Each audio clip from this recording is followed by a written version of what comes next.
Okay, we've managed YouTube. Are you managing any desk, Iqbal, or should I do it?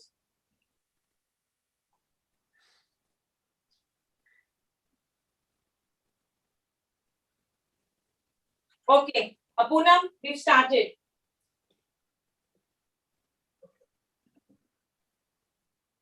Poonam? Yeah. I'm going live. It's on YouTube. Poonam, can you hear me? Yes, I can hear you. Okay, start.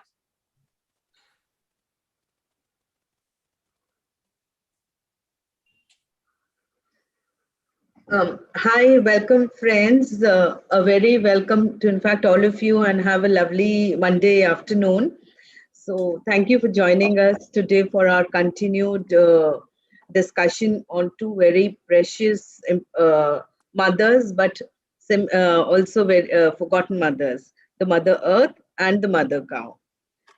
As we all are going through this pandemic, and where we've seen a lot of our loved ones and a lot of our friends uh, struggling for oxygen, and we've seen so many people who've lost their lives for this oxygen, and which is something which has been freely available. I could say, once upon a time it was freely available in our environment, which of course, due to our continued polluting the air and all, is not available. And secondly, in the midst of this pandemic, we are also seeing the cyclones which are happening. That too, of course, is due to the climate change, the global warming, and we see so much of destruction happening. So, friends, just give it one thought that we are the ones who are destroying the environment, and ultimately, we are only going to suffer it. So similarly, when you talk about mother cow is one of the very sweetest living creature on this earth. She's nurturing us with her milk. She's, in fact, if you don't know, she's the one who really helps in the organic farming and all. But even when we see a cow on the road, thirsty or hungry, none of us go and feed her. While we are all sitting in our AC rooms, the cows are roaming, in so much of heat. So today, I'm glad that we have two eminent guests who would talk about environment and cow. So let me first introduce Nisha JamVwal. So most of you must be knowing her, and she's a lady which is not too easy to describe in a line. She's a lady with beauty, brains, and lot more conscious. That's what I've gathered when I, started interacting with her. So she wears a lot of hats, and she's an interior architect, luxury uh, consultant, a celebrity columnist, and also she's actively engaged in a lot of social services, be it for, reviving the age-old craft, or empowering women farmers, or campaigning for the accessibility for disabled. And of course, she has a very like good platform called Act Now, wherein she's doing a lot of environment awareness and actions on this. Welcome, Nisha, and good to have you here with us. Thank you so much, Poonam. Thank you for that illustrious introduction. And before we, introduce Suresh, I want to quickly apologize for our technical glitch. We've had a huge technical glitch, and as you can see, Poonam is grappling with that right now. So on to Suresh, and then we start a very invigorating and fun session with you all. Thank you for being there, and it's delightful to see all of you here on Monday morning. So now our second eminent guest is Suresh Kumar. He's a yoga practitioner and center head of Dhyan Foundation, UK. So thanks, Suresh, for joining us. A brief about Suresh and about Dhyan Foundation. Suresh is a technical director providing advisory in banking sector in United Kingdom. He's right now in London, and he's learned yogic practices such as Sanatan Kriya directly from Guruji at Ashram, and has been there with Dhyan Foundation for over 7 years. and right now he's heading the UK Center of Dhyan Foundation there. So all of you who are new to Dhyan Foundation, let me just quickly tell you about Dhyan Foundation. It is in fact the only NGO which is advocating the age-old Guru Shishya Parampara, the way it was done, years ago, wherein the Guru directly teaches his Shishyas without any commerce, without taking any money for it. So it's the only organization, it's the only NGO which is practicing this. And this is also the only NGO who's teaching Sanatan Kriya as was laid by Sage Patanjali without any dilution. So one of the aspects of Sanatan Kriya is serving the creation, be it the humans or the animals, anybody who's in need, who requires the assistance. They are the ones who are serving the humanity. So there are daily langars and they are educating the underprivileged. They are skill empowerment for women. There are a lot of shelters where they treat the stray animals. They have gaushalas all over the world. And the organization has rehabilitated thousands of cattle which were being smuggled to Bangladesh, and BSF has rescued them and given it to Dhyan Foundation for the upkeep.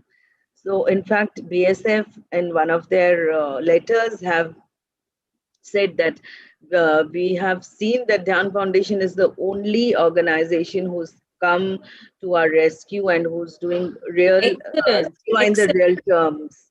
Very, very commendable, Poonam. Should we continue with our chat because we are losing time here?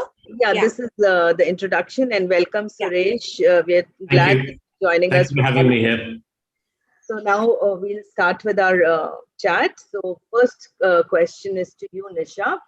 Nisha, you spent over a year working in COVID situation, helping people get through this, unprecedented pandemic. What are the things vis-a-vis environment, you've noticed and that has come to your mind?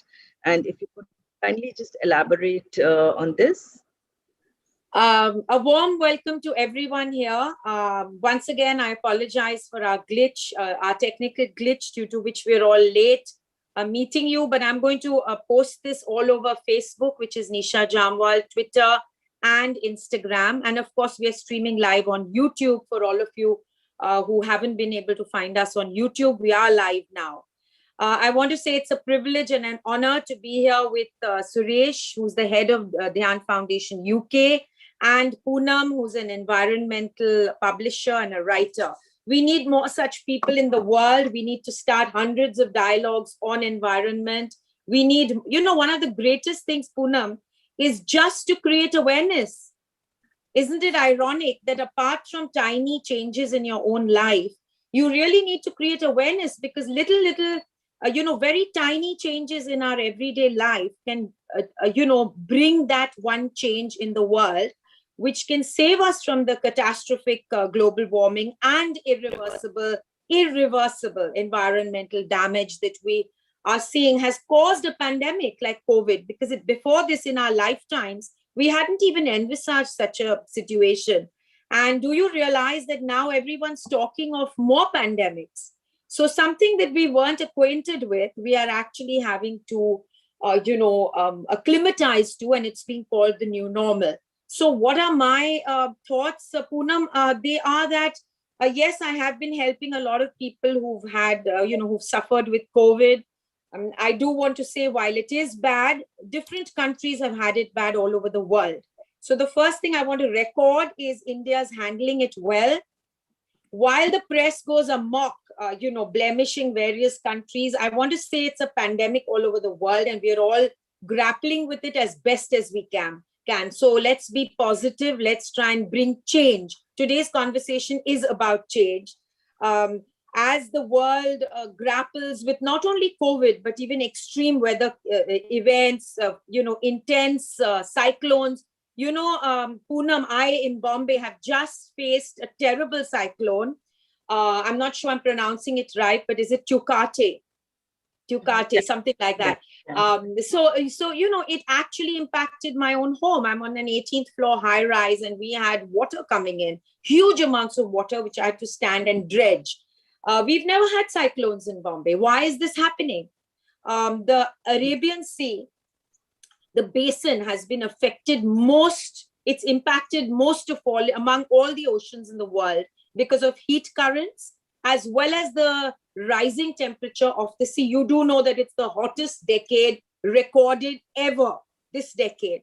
So we can actually see change around us, wildfires, droughts. Now they are expecting another cyclone in the east coast, Suresh, of India. Have you heard about it? No, I haven't. No. Okay, so now the government, poor Prime Minister Modi is now grappling with the East Coast, and they are readying up. They've no sooner, had to deal with the catastrophe in the West Coast that they are now dealing with. So we can see how it's impacting our everyday lives. Until just last year, Suresh and Poonam, it was something in the faraway future. People were speaking of 2050, when there would be an increase in population of the world to 10 billion, and there would be catastrophic changes. But we are seeing bird species, animal species dying. So when you ask me what am I seeing? I'm seeing real changes right here. Until we, like for instance, the cyclone in Bombay, until we start saving the mangroves and replanting. Mangroves act like a buffer to cyclones. Until we start working on and of course, we'll come to that later, what can we do to mitigate? If you're just asking me about my impressions over the COVID period, my impressions are that we need to bring drastic change. We need to start making changes. And I'm going to discuss those changes when Poonam, addresses them with me. But I think Antonio Guterres was right when he said 2021 is a year of action. And we need to start taking action now. Countries need to commit to zero emissions right now, not by 2050. We have to start now. And, the extreme weather changes of last year, affecting and destroying livelihoods, which I've seen in front of my very eyes, forcing millions from their homes. Lots of people have been driven out of their homes. We need to act now, and which is the name of my foundation, which of course I'll talk about later. Time is running out. We need to tackle this crisis immediately and put, brakes on relentless misuse of plastic and various other problems. We are on the verge of an abyss. And climate disruption is not something, that we are going to look at in some distant future. That one of the reasons for pandemics, correct me if I'm wrong, Suresh, is the melting of the ice caps, because they are bringing out various different viruses and bacteria that human beings aren't acquainted with. And we have no time to waste. The UN report submitted in 2020 is, that this is the hottest year ever. And greenhouse gases have, increased despite the pandemic. The pandemic brought such a slowdown to air flights, to travel, to pollution. We saw animals coming out. But no, it hasn't stopped or mitigated global warming. And marine life and ocean life is endangered. So yeah, Poonam, I'm actually seeing all this. There was a dolphin washed. I'm at the shore. I'm at the seashore. I stay at the shore. And we saw a beached dolphin just last week. So when you ask me what am I seeing, I'm seeing it all around me. And I'm hoping that others are, seeing it around them, and that they're going to bring change. Thank you so much, Nisha. Thanks for giving your insights. So coming to you, Suresh, as you know, we've always worshipped and protected Mother Cow. Our history is evident of the same. Religions and cultures across the globe have emphasized upon serving the cow. And be it a Hindu or a Muslim ruler or a Sikh ruler, they have always, protected and nurtured cow. But even though all this is there, our generation seem to be ignorant about it. So if you could, today use this platform and tell us, what is the importance of cow and how important it was and it is, and what are the repercussions we could have if we don't, take care of our cow and of course other animals. So Yeah, no, you raised some interesting questions there, Poonam. And Nisha, I also want to come back to some of the points you mentioned also, so we can certainly talk about that too. But you're right. I mean, the cow has the people have paid reverence to the cow across many cultures, not just in India. There have been many examples, across the world. Just to cite a few examples, for example, like King David, who was the Israelite king. One of his descendants, his son of Hezroth, I think, his son was called Ram, and Yes. he used to worship the cow, right? And he was a Goraj. So, this is going back thousands of years. If you look at the Old Testament, for example, right? Even in the Old Testament, for example, they called out about, killing cows and that it should not be done. I'm just going to quote just a quick line from one of the chapters of the Old Testament, right? You have to excuse, this is in Old English, so I'm not sure if I'll get it correct, but maybe we can work it out. But it's really interesting, Suresh. It's Pardon really, me? I said Yeah, that's absolutely. I think it's when we start looking. I've been going to Israel for the last several years, and you're right, Ram is actually a common name there. Yeah, exactly, absolutely. Yeah, and whatever the English, we're interested in what you're going to read. Yeah, so maybe you can translate it for me. He that killeth the ox is as he killeth the man. Now, when I read that statement, I thought, wow, that is such a profound thing. They are actually, in those days, thousands of years ago, elevating the cow at the same level as man. I mean, there has to be a certain level of higher consciousness that you can even make that kind of statement, because no one will think that today. Right now, if you look at it, humanity or humans are at the top of the pyramid, right? Animals are below that. And then our nature, our rivers, our forests, and everything else is at the bottom of the pyramid. So that's how the world is today. But yet, in those barbaric times, that they could even make that kind of statement. So, when I saw that, I thought, wow, that's pretty impressive. So, there are many other examples, even in the Mughal era, Emperor Humayun, he did not eat beef. And he, in fact, issued an edict which said that there should be no cow slaughter. Even in the Quran, they advise that you should not eat the meat of a cow since it can invite various diseases. We can talk on the health side because of, when cows are traumatized or stressed, they release all sorts of toxins and hormones, which ends up in the meat that gets eaten or even in the milk. So, even in the Quran, it is put there. So, if you just look at what other cultures were saying across the world, they had paid such a high reverence to the cow. But of course, it is forgotten, right? It's definitely forgotten. Now, coming to India, for example, if you look at the, even something like the Indus Saraswati excavations, the seals that they had there had, they had symbols of bulls and cows, right? And, Yes. cow is always compared, the mother in our culture, right? The oldest surviving culture, so it's always been there. Whether you look at the scriptures, whether you look in the Rig Veda or the Atharva Veda, there are many examples, right? In the Atharva Veda, they call. And it's the most docile of animals that we know. So this is, yes, exactly. It's very And Suresh, am I right that every part, including the waste that, a cow gives out is useful to mankind? Yeah. It is, but we should it's medicinal, Yes, absolutely. Yeah. So the milk. There are certain Ayurvedic institutes that are bottling, cow urine, which is supposed to be helping with the COVID situation. Okay, is it? Yeah, I'm sure that the West will probably patent it. Yeah. But effect, whatever humanity eats now is directly impacting the universe as we know it. Yeah. And it's not going to be what we know it anymore if we continue with this rampage. And meat, eating meat, I think, is one of the most harmful because of the 60% of agricultural greenhouse gases that are being emitted. Mm-hmm. Yeah, certainly that. Even eating beef, has lots of,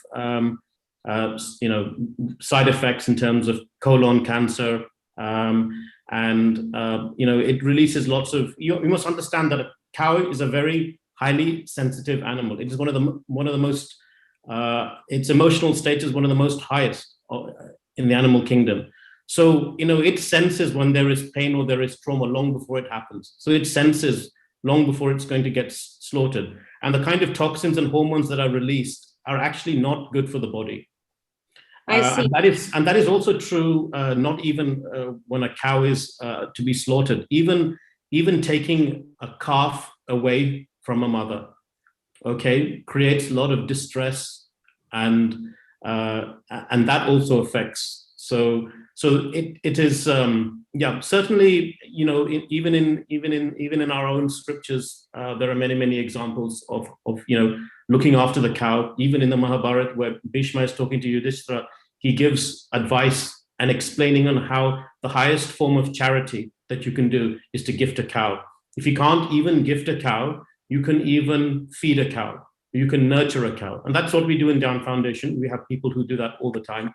So, Poonam, I wanted to come to that last point you had made, because you had made a point which I thought was kind of important, which is, why is our, why are people ignorant about this? Right? Why is it that people are ignorant about the history of the cow across the world? Why are people ignorant about what the scriptures say? The problem we have is that we have people who are taking incorrectly translating some of the things which are written in the Vedas, and they're trying to create a narrative which says that Brahmins eat beef, or that cow slaughter was permissible, and all of this is completely incorrect. So we have the youth who are actually quite ignorant because they get their stuff from Wikipedia or WhatsApp, and they get the wrong information, and there is nothing there. This dialogue is larger than just Brahmins or the Vedas or the Bible or the Quran. Yes. This is about the environment, which is absolutely collapsing around us if we don't stop animal husbandry. Because if you look at environment, it's way beyond religion, and it's way beyond just, looking at any one, because, one does receive criticism for, it becoming, this is more than just a communal conversation. It's about planet Earth that's disintegrating if we don't move towards a plant-based, the implications for the topsoil, pollution, greenhouse gases, deforestation, they are large, they are very far-reaching implications which go beyond a certain community or a certain country. For instance, just something as simple as palm oil. It's used in everything from bread to even just, ice cream. And palm oil, using palm oil is damaging the Sumatran rainforests. Yeah. And if you look at something like sugarcane fertilizers, it's ruining the Great Barrier Reef. You're right. You're right. Community, as a global community, animal husbandry, beef is one of the highest emissions of methane known to man. And also water, right? Also the amount of water that is required, right? Absolutely, absolutely. And like I said, Suresh, it's no longer about 2040 and 2050. It's about now. So this, conversations like this, it's the most important thing, because lots of us, just look at me. I mean, just 5 years ago, I myself was not aware. So a plant. But why is that? Why do you think our generation or the younger generation are so ignorant about all these things? Because these things are not new. I mean, it has taken something like the COVID for us to probably reach out and understand what's going on. But the reason I think, Suresh, is that there needs to be much more dialogue. This needs to be literally subjects taught at schools. Little plant, tree planting drives need to be an extracurricular activity for children and adults. I think awareness needs to be trendy. I also feel that there should be legal accountability enforced by governments for wrong practices. I feel people must understand that a plant-based diet also means a very healthy, slim, and attractive life ahead for you. So my parents would always say, when you tell somebody what's in it for them, they probably understand more acutely how important it is. So a plant-based diet is also very important to avert the big C, which is cancer, not only COVID. And a plant-based diet keeps you way healthier, way more energetic, way more quick in the brain. And there's so much availability these days. Suresh, I actually saw a vegetarian fish the other day. It was created with soya. It's very, very popular in the UK now. These vegan burgers and vegan fish burgers, all sorts of things. But it's a good. You're right. I think awareness, and I like the idea of getting children to plant trees. I think this young, and we do this in Down Foundation. We try and sensitize children to have a better connection to animals, because at least here in the UK, I think generally, having animals, keeping them in their homes, going for walks in nature, taking their pets with them, it seems to be much more ingrained in the culture. It's just my own observation. I think there are people who are animal lovers, I think, in India, but also people, in a colony, if there is a stray dog, they're more worried about kicking the dog out rather than thinking about feeding that stray dog. So this idea of how you sensitize and get the younger generation to, plant trees and make connection with nature, visit a Goshala, go and feed an animal, and just, that kind of, it should not be just something bookish. It has to be something much more physical. It's more about being in the world. So I think those are those are good ideas. How do we, get people more involved and, connect with nature, connect with animals, and do that at a much younger age? I think, awareness is definitely something that we can do in our schools, definitely. To give you an example, the first slaughterhouse arrived in India in the 1700s, right? It was Robert Clive, and it was an absolute killing machine. It killed like 30,000 animals a day. Can you imagine how much blood would have ended up on the lands of Bengal? And ironically, 7-8 years later, there was a famine in Bengal, and millions died. And Robert Clive became an opium addict, and he ended up killing himself. So that's kind of like the flip side of how what happens when you don't nurture a cow, when you don't look after it. So I think there are things like that, for example, that certainly have led to ignorance. I think we don't know what our culture used to be like, and so it's good coming back to plant-based diets, understanding the impact on our environment. I definitely agree. I think there is a slowly wave of people realizing this.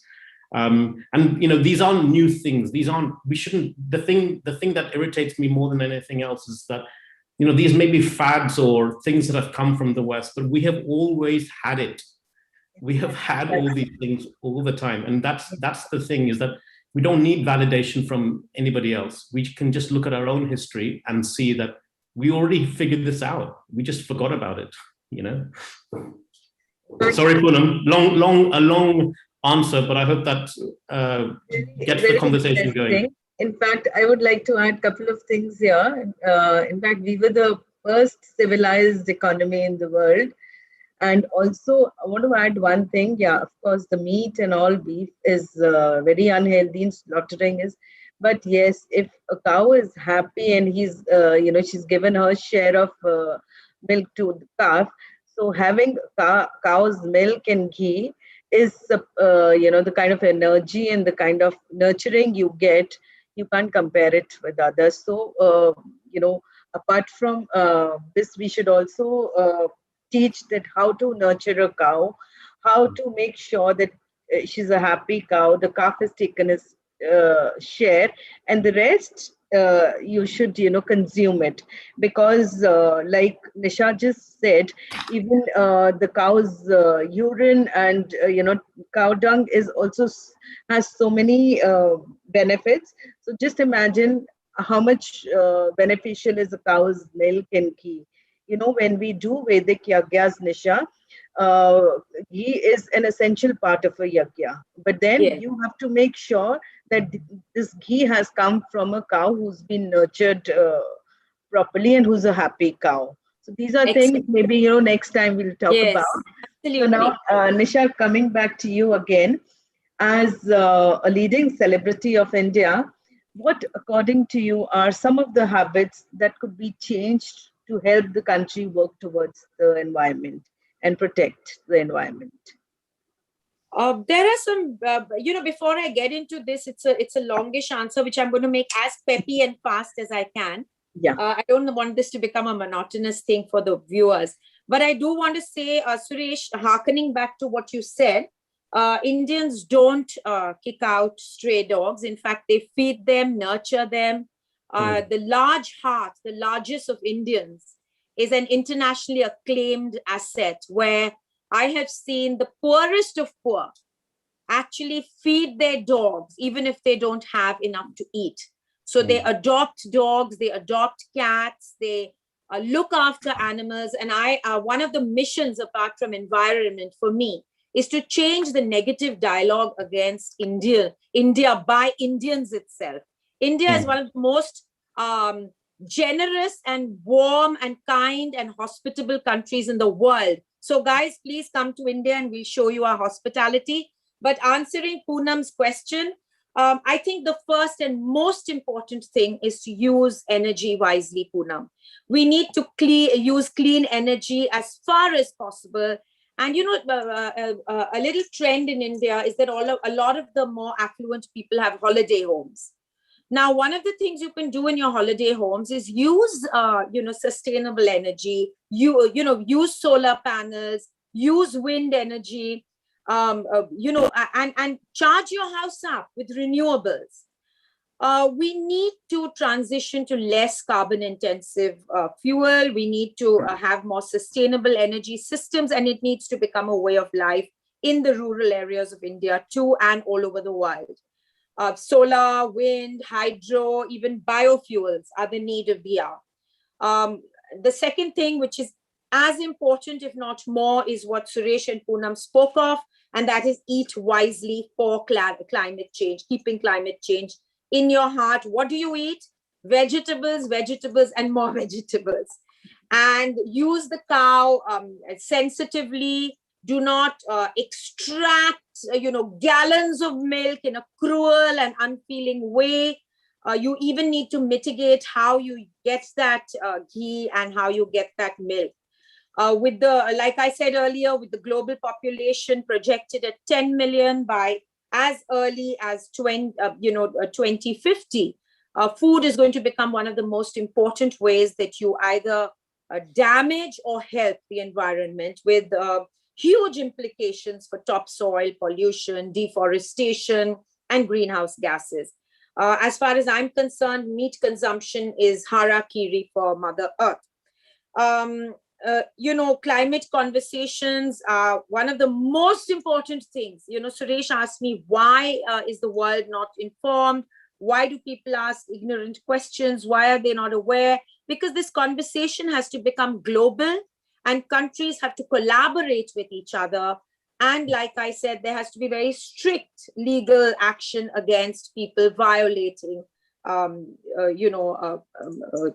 actions which go against the climate and exacerbate global warming. One of the most important things you can do in your own houses is to stop using one-use plastic. We all know this, but have we stopped? No, we haven't. Are we carrying a little steel flask around to refill our water bottles? No, we aren't. We are still buying mineral, so-called quote-unquote mineral water. Do you know that billions of particles of plastic waste choke our oceans, choke our marine life, and our lakes, and our rivers? And I live on the seashore, as I told you, and I can actually see the damage. This cyclone I just spoke of, there was so much waste floating. It had just churned itself out of the ocean and come out. And all this It has given it back. Absolutely. It has given it back. Regurgitated it back. And this microplastic, in the form of waste, piles up not only in the land, but ends up in animal stomachs, and including our own stomachs. So it's very toxic. It's what's caused disease, cancer, pandemics. But on a very everyday level, things like using tea bags as against just using a spoon of tea. It's a small way in which you can mitigate waste. And of course, Poonam, I mean, you know my mantra. It's consume less and waste less. It's no longer trendy to wear a new outfit every day. You reuse, recycle, mend, darn. That's what our grandparents did. We have to incorporate that in our everyday lives. The mantra should be recycle, reuse, renew, waste management, which is refuse, regift, recover, and repair. Another very tiny thing you could do to bring change is stop using, discarding and using plastic toothbrushes. Yes, going back to the bamboo toothbrush is way more environment friendly. It's a very little change. But imagine the thousands of toothbrushes, the millions of toothbrushes, a 7 billion population in the world contributes to waste. So these are very tiny little things.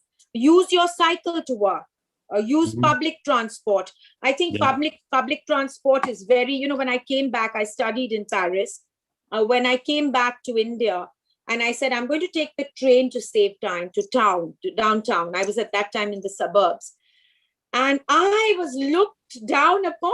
I mean, they said, oh my God, people like us don't use public transport, Nisha JamVwal. Well, I must tell you, it's very trendy to use public transport. It not only saves time, it saves huge amounts of energy, segways, cycles, carpooling. These are very important things. But, the more cars you buy, the more they add to emissions. These are very small, little, tiny changes that we can make in our everyday lives. We have to go back to the basics, hand washing clothes in cool water, and not using a dryer, hang dry your clothes as far as possible. And of course, you all know, unplug your computer, put off your plugs, especially when you're traveling for holidays, shut your entire, your mains in your house. Keep your, that in Switzerland, all ACs are at 25 degrees and they don't have ACs in many places. Try to make your house, I'm an architect for those uninitiated, a home that is built and designed for insulation against the heat and the cold is very energy efficient. Opt for fans as opposed to ACs, air conditioners, and buy green friendly appliances. Try not to use appliances that are outdated in terms of energy efficiency. These are little changes you can make that come on the top of my head. Like I said, I don't want to drone on, but I do want you to help me spread all these messages. They are important. We need to educate our youngsters. We need to educate people who are, not educated or not initiated. And that's the beginning of change. Thank you so much, Nisha. Lovely initiatives you said. They're very simple, and I think all of us can try adopting this in our everyday lives. And if you see in our ancient civilization and, our ancestors, they used to live such an environment-friendly life in sync with nature. All these practices, what you said, now we need to come back to, they've been practiced earlier. So it's only the over-consumerism and, the kind of Western influence, you could say, or whatever, the younger generation, we are so much into it. Like you said, when you came back from Paris, when you said you want to, use local trains, you were looked down upon. So this attitude needs to be changed. In fact, it's changing in the West.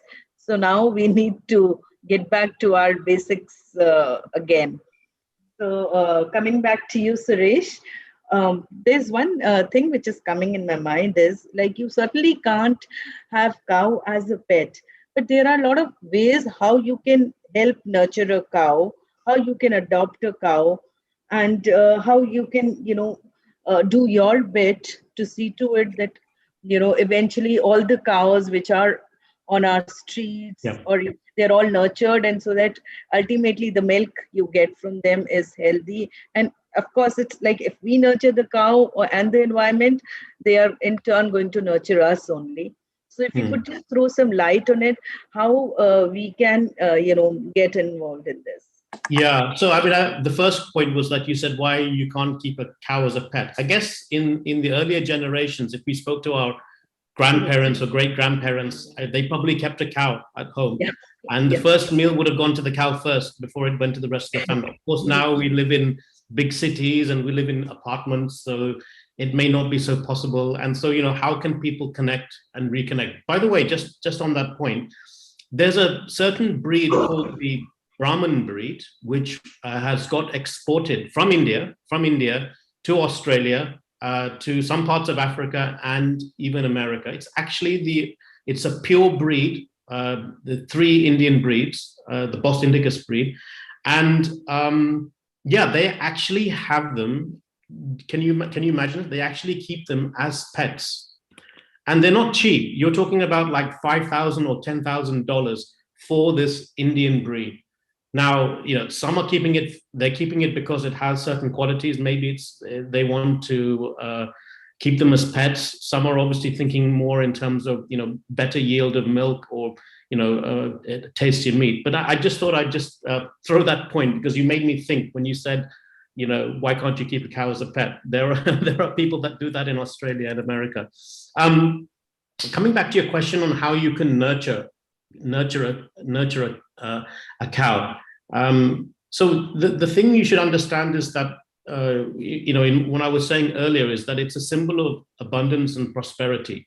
So what I mean by that is it's not just about all of the, the net effects from the cow products, right? Whether that's the ghee or the milk, which are very important points, right? Or the urine, which can act as fertilizer or can act as an antiseptic in medicine. So those are some of the products.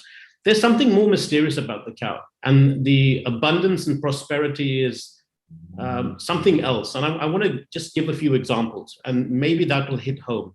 So we have about 30 goshalas all around India, 30, 40 goshalas. It's a 24-hour operation. We have ambulances. We deal with traumatized animals that get hit on the road, those that have been trafficked and need surgery. We have doctors available. We also have about, 300, 500, 1,000 goshala workers that are actually spending most of their times full-time working with those cows, right?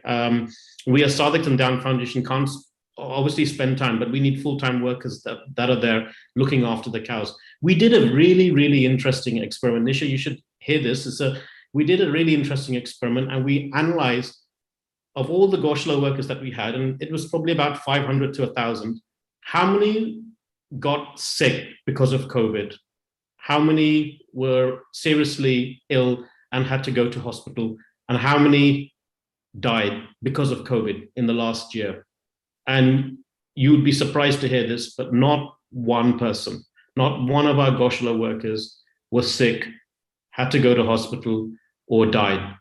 So did it have something to do with the sense of the transmission of the sense of equanimity, peace, and the absolute bovine qualities which it's the nurturing? Yeah, it's the nurturing, because you're doing something for the cow. That's why we say the cow is denu. It is the giver of bounties. So they are tirelessly working through COVID time, not protected. I mean, they don't follow the kind of yogic practices that we do, where we do jalneti and put ghee in those and all sorts of other things. Absolutely. So in many ways, they're more exposed than sadhaks. And so for us, that was quite a wake-up call. I mean, I'm not even going to talk about our Down Foundation people who also have not been affected, but these are workers on the front line, on the ground, right? And so that tells you there's something mysterious about the cow when you look after, when you nurture, looks after you. And Suresh, you can feel it when you're petting a cow or feeding it. There's something really, there's a bonding, there's a therapeutic, because right from prehistoric times, man has bonded with the cow. Yes, exactly. So even if you look at Kabir, who was the poet, it was only after he was licked on the forehead by a cow that he got the art of poetry. Until then, he didn't have that kind of connection on. So do you recommend that as a poet, I must go and find a cow and be licked? It may improve the quality of my poetry. Yes, I'm sure your poetry is good, but certainly, we can we can all take it to another level. I'll give you another example because I think these examples, these kind of direct experiences are far better than, me, citing sort of, health benefits on, serotonin and other things that appear in the blood or, in your body, how you feel when you hug, which we all know there's a lot of scientific basis for it. But, I think just giving a few examples like this are much more, it brings it alive. So I'll give you another example. There was this individual who had tennis elbow, and he had gone to all the best orthopedic surgeons around the country. And, if you've ever had, tennis elbow, it's a very, very, very painful, musculoskeletal injury, which affects your tendons. And, it lasts for a long time. It's not something that disappears. And, he had tried talking to everyone, and he finally went to one of our sadhaks in Dhyan Foundation, who was also a doctor. And this is what he said to him. He said, "What I'm going to say to you is not logical. It is not rational. I just want you to try it." And he said, "Just go and feed some cows on the roads." That was it. And, a few months later, he kind of bumped into that patient again and completely forgot about the conversation. And the patient said, "Miraculously, my tennis elbow problem just disappeared." And, as a doctor, his immediate observation was that does not happen quickly. If it had been, any other kind of injury, you could say, okay, fine, it just healed by itself. But something like tennis elbow doesn't go. He was convinced, and not only was he convinced, he managed to, he's even got his son to now start visiting Goshalas and feeding cows there. So again, that's another kind of example of where when you start doing these kind of things, when you start nurturing the cow, then you get these other kinds of benefits. So it's not just the byproducts. And by the way, just in terms of byproducts, it is not just about putting a cow in a shed and looking after it. You have to ensure, as Poonam was saying, that the cow is happy. It cannot be distressed. So it should not be under any pain. It should be fed good organic food. The milk should be fed to the calf before anyone takes any other milk. And it's only in those kinds of conditions can you be ensured that the byproducts, including the ghee and the milk, is actually good. And a lot of these places where you get milk, actually, you can't be sure of that. You can't be sure that the milk you're getting comes from a happy cow. It's very likely it'll be from a distressed cow where the calf has been taken away from the mother, and the calf has been denied the milk. So there are certain prerequisites to ensuring that you can even benefit from the byproducts, but abundance and how the cow blesses, that comes from, as you say, from hugging. And we in the foundation, it's just simple. We just go and just feed the cow. It's simple as that. Feed a cow, adopt a cow, something as simple as that. Those we've got many examples. There was another one. There was a student who he was desperate to go and travel abroad to study, and he was not able to. So he was told, just start serving the cow, start feeding, and whisper into the cow's ear what your desire was. And miraculously, after 3 months, he got the funding to go and do his studies in America. Now, these are all just examples, but we have so many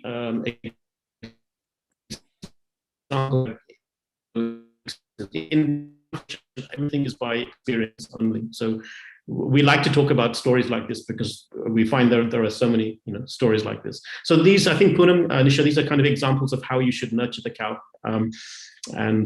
Yeah, over to you.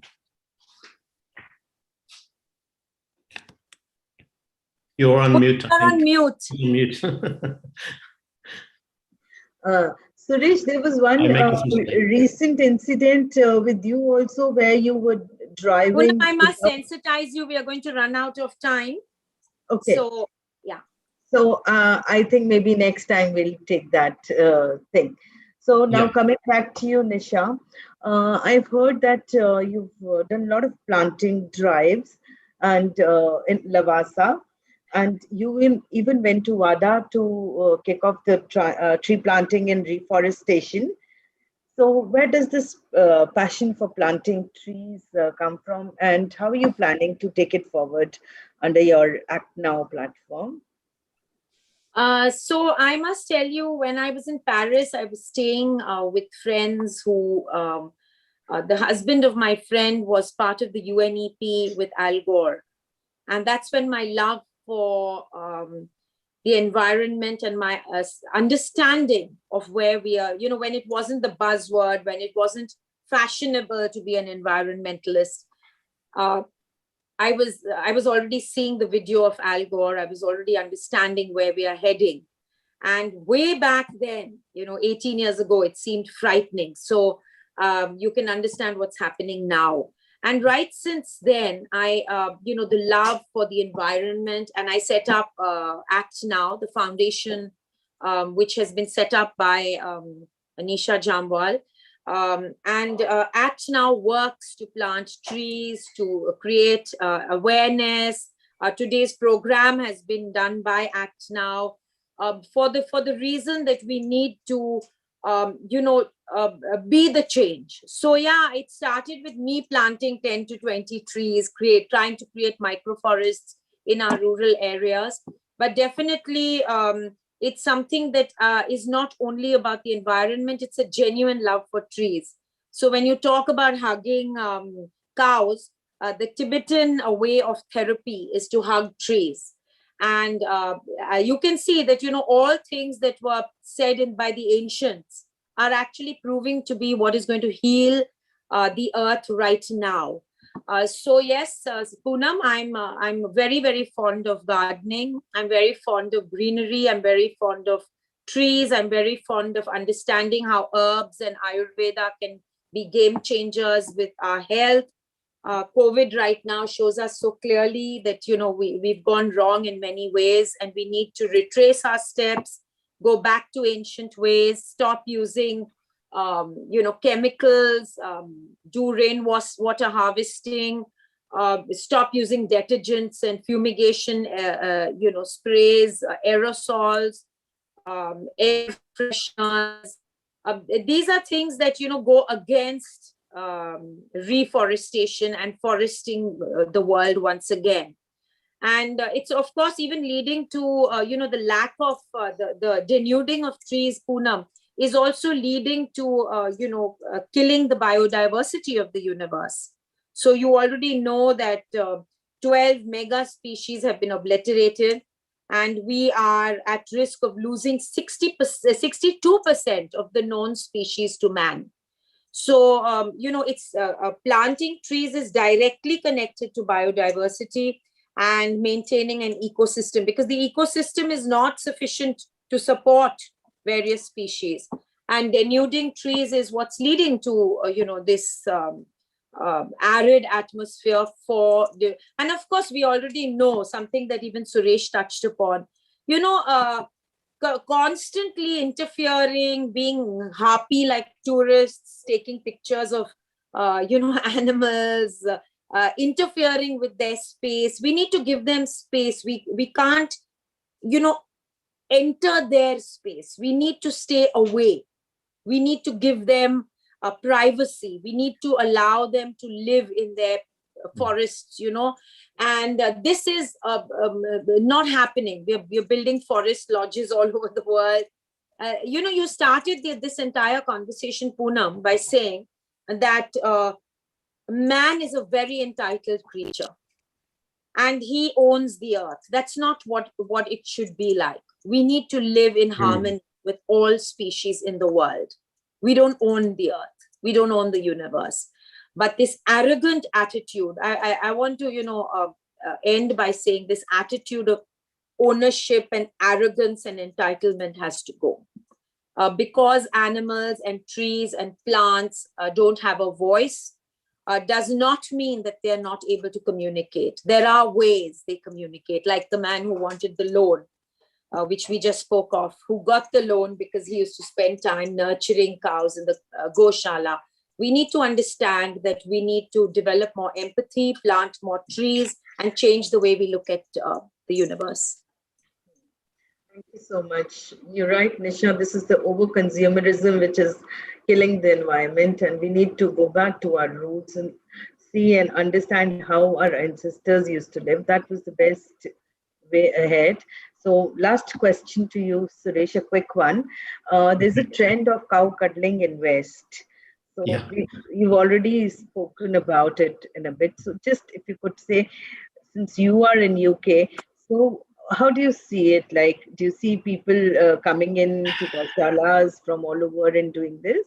Yeah, no, certainly. And we do have people in the UK who actually, they come and contact us, and it's not because they want to learn yoga. They are actually going to, that happening to be going to India, and they want to spend time in our Goshalas and just spend some time there. So we certainly do get a lot of people who want to do that. I mean, they come for many reasons. They're going for treks and traveling around India, but they also, as part of their itinerary, they want to include spending some time in a Goshala, which is kind of interesting. But I think the whole the cow hugging, I think it's a good idea. I can't, obviously because of COVID, humans have kind of lost their human touch. So they've realized that hugging a cow, hugging an animal is something that can make them feel more at peace. I mean, we have given so many traditions from India. So whether it's yoga, meditation, vegetarianism, non-violence, these are thoughts, these are ideas, these are thoughts which have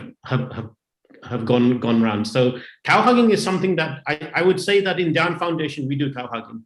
We may not call it cow hugging, we just nurture the cow. So I think on that that would be what I would say, around cow hugging. Just one small point, Poonam, I want to make. I was saying earlier about the Brahman breed. I mean, people should understand that the Indian breed of cow is genetically different than all other breeds of cow. It's because of its hump that it's able to collect all this pranic energy, and why the products that come from it, especially the ghee.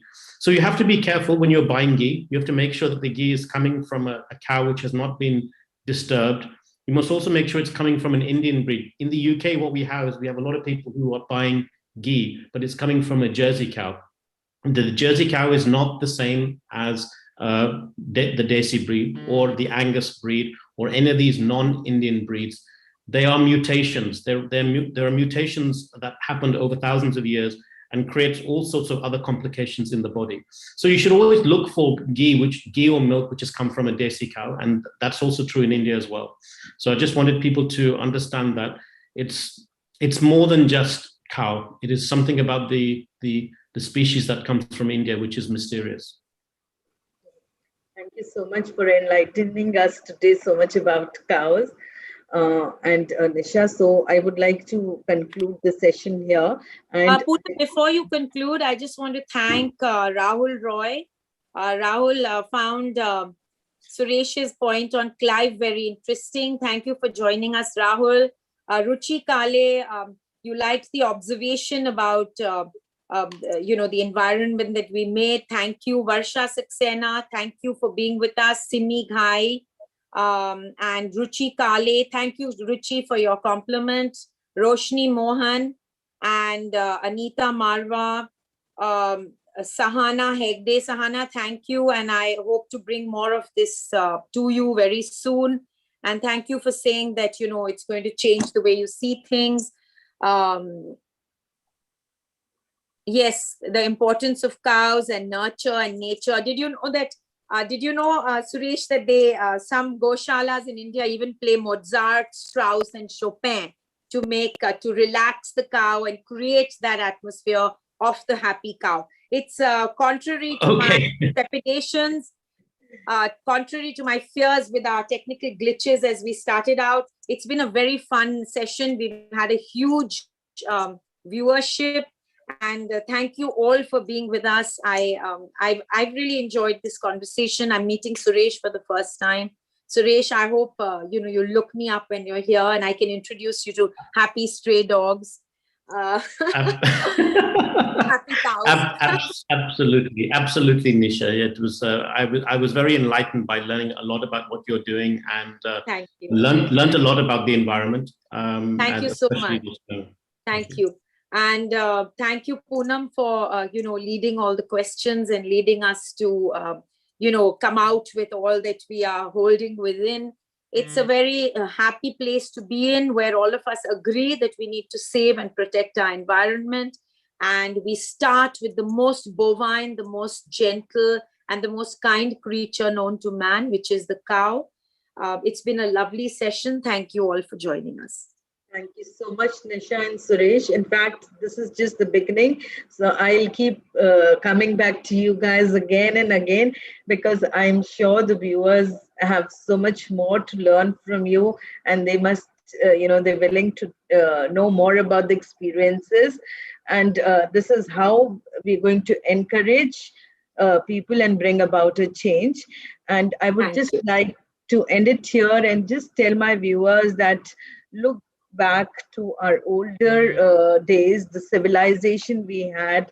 In fact, we were the oldest civilization on this earth, and we have given everything to the world, almost everything, be it, the art, the, languages, the medicines and everything. And you'll get to know a lot. And the rest, of course, you can keep posting us. We'll keep doing these kind of sessions where we tell you more and more about our culture, our civilization, and let's together bring it, a revolution and change the world for all of us. Thank you so much for joining me. Thank you. Okay, bye-bye.